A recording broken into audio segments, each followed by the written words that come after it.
चलिए देखा जाए क्वेश्चन नंबर 10 फ्रॉम एक्सरसाइज 19.10। क्या दिया गया था, है ना, बोला गया था इंटीग्रेट करने के लिए लिखा गया था एक्स इंटू लिखा हुआ था कॉस एक्स इंटू लिखा गया था कॉस 2x dx। सो इसे कैसे इंटीग्रेट किया जाएगा। तो देखो सबसे पहली बात, इसे आप सिंपल फॉर्म में लिख लो, ठीक है। इंटीग्रेबल फॉर्म में कन्वर्ट किया जाए उसके लिए एक बेसिक सा फॉर्मूला होता है कि अगर 2 cos A into cos B होगा, 2 cos A इंटू अगर कॉस बी अगर लिखा हुआ होता है तो 2 cos A into cos B is equal to लिखा जाता है cos A minus B plus लिखा जाता है कॉस ए प्लस बी होता है, ठीक है। इस रिलेशन को एक बार आप अच्छे से दिमाग में बैठा लो, उसके बाद आगे बढ़ा जाए। चलो अब देखो, तो इस फार्मूला को यूज करने के लिए सबसे पहले 2 की कमी है, तब आप क्या करोगे, 1/2 से मल्टीप्लाई किया जाए, मतलब 2 से मल्टीप्लाई किया जाए और 2 से डिवाइड भी कर लिया जाए, ठीक है।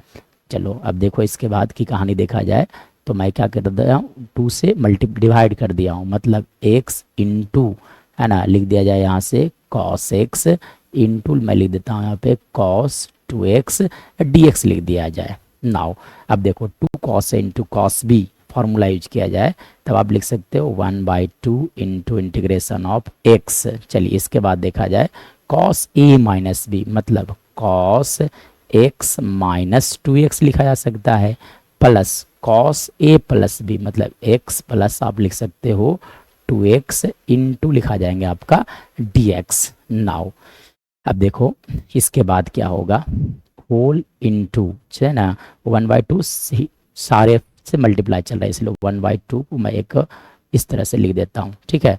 चलिए अब आप लिख सकते हैं यहाँ से 1/2 इंटू, चलो आप यहाँ से इंटीग्रेशन ऑफ x इंटू लिख दिया जाए cos x minus 2x that will be equal to cos minus x plus आप लिख सकते हो यहाँ से cos 3x, क्या लिखा जा सकता है cos 3x आप लिख सकते हो, तो यहाँ से cos 3x हो जाएंगे और आप लिख दोगे dx, ठीक है। होल इंटू 1/2 चल रहा था। चलो अब एक बहुत ही बेसिक सा फार्मूला होता है कि अगर cos माइनस थीटा होता है तो that is equal to cos theta, because cos is a even function, ठीक है। चलिए यानी कि यहाँ से अगर मैं बात करूँ इसके बाद अगर देखा जाए तो अब आगे क्या किया जाएगा, इसके बाद देखो 1/2 इंटू, ठीक है, ये इंटू रहने दिया जाए, ठीक है ना। उसके बाद देखो, तो अब देखो इस रिलेशन को यूज किया जाए cos minus theta that is equal to लिखा जाता है ना, आप लिख दो x इंटू, ठीक है, यहाँ से लिख सकते हैं आप cos x और यहाँ से आप रहने दो cos 3x dx लिखे जाएंगे, इंटू 1/2 चल रहा था।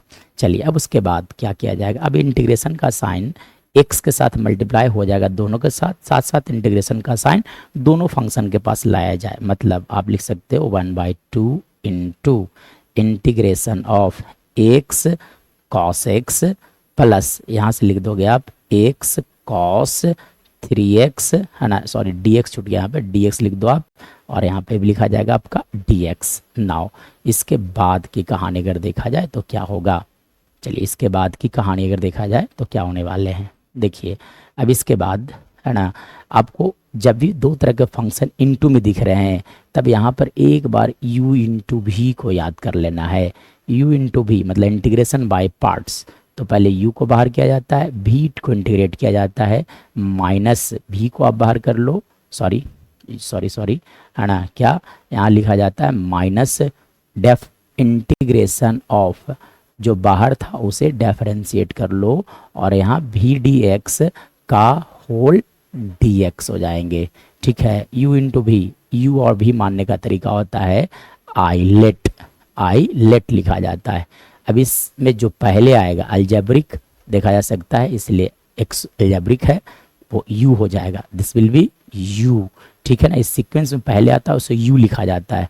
cos x is a trigonometric function, so cos x को भी मान लिया जाएगा, सो यहाँ पे लगाया जाए u इंटू भी, तो 1/2 इंटू, ठीक है। चलिए सबसे पहले बात u को बाहर, तब आप क्या करोगे x को बाहर कर दिया जाए और इंटीग्रेशन किया जाए cos x dx, माइनस का साइन डाला जाए और जो बाहर था उसे डिफरेंशिएट किया जाता है, जो बाहर था उसे क्या किया जाता है, डिफरेंशिएट किया जाता है। सो अब आप लिख सकते हैं यहाँ से differentiation of X with respect to X. चलो अब इंटीग्रेशन ऑफ फिर से लिखा जाएगा आपका cos x dx का होल dx लिखे जा सकते हैं। तो ये सिर्फ इस पार्ट का है ना, हम लोगों ने इंटीग्रेशन में इतना तक ब्रेक किया है, ठीक है। प्लस अब आप लिखोगे क्या, इस फंक्शन के लिए चला जाए तब आप क्या करोगे, सबसे पहली बात u बाहर किया जाए तो u बाहर इंटीग्रेशन ऑफ क्या लिख दोगे आप, cos 3x dx लिख दिया जाए, ठीक है, cos 3x dx लिख दिया जाए, ठीक है। चलो अब इसके बाद देखा जाए, अब देखो तो cos 3x अब क्या होगा, माइनस साइन डाला जाएगा, उसके बाद जो बाहर थे वो डिफरेंशिएट होंगे, यानी कि x का डिफरेंशिएशन फिर से आप लिख दोगे cos 3x है ना का dx, और यहाँ से होल dx लिखे जाएंगे, होल ब्रैकेट हो जाएगा बंद। चलो ये जो आप देख रहे हैं एक चलिए करली ब्रैकेट लिख दिया जाए यहाँ से, ठीक है। चलिए तो अब आप देखो यहाँ से क्या होगा, लिखा जा सकता है 1/2 इंटू, ठीक है। चलिए 1/2 into X as it is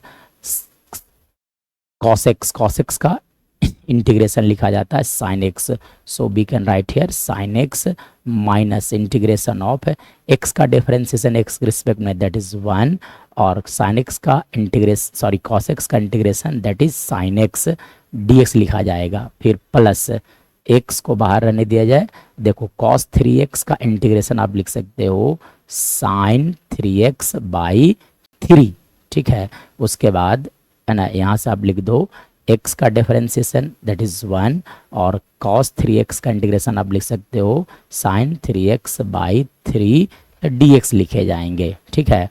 चलिए अब उसके बाद देखा जाए तो 1/2 into X sine X as it is रहने दिया जाए। चलो अब साइन एक्स का इंटीग्रेशन क्या होता है, माइनस कॉस एक्स, यानी कि माइनस माइनस प्लस लिखा जा सकता है, प्लस कॉस एक्स प्लस यहाँ से लिख दोगे आप एक्स साइन 3x/3, ठीक है, माइनस अब इसका इंटीग्रेशन माइनस, देखो साइन का इंटीग्रेशन माइनस कॉस होता है, इसलिए आप लिख सकते हैं cos 3x/9 प्लस c लिखा जा सकता है, ठीक है। चलिए एक बार देखा जाए है ना, एक बार फिर से देख लिया जाए, हमने क्या किया x sin x लिखा, ठीक है। ये देखो x के DC 1 लिख दिया, cos x के लिए इंटीग्रेशन sin x लिखा गया, आगे चल करके हमने सिर्फ और सिर्फ u भी 2 बार लगाया है, ठीक है। यानी कि हमारा फाइनल आंसर अगर अच्छा से लिखा जाए तो हमारा आंसर हो जाएगा 1/2 इंटू आप लिख सकते हो यहाँ से x sin x प्लस लिख दिया जाए cos x, ठीक है। उसके बाद अगर देखा जाए तो आप यहाँ से देख रहे हो x sin 3x/3, ठीक है, और यहाँ से लिख सकते हैं आप cos 3x/9 plus c। This is our right answer of the given question.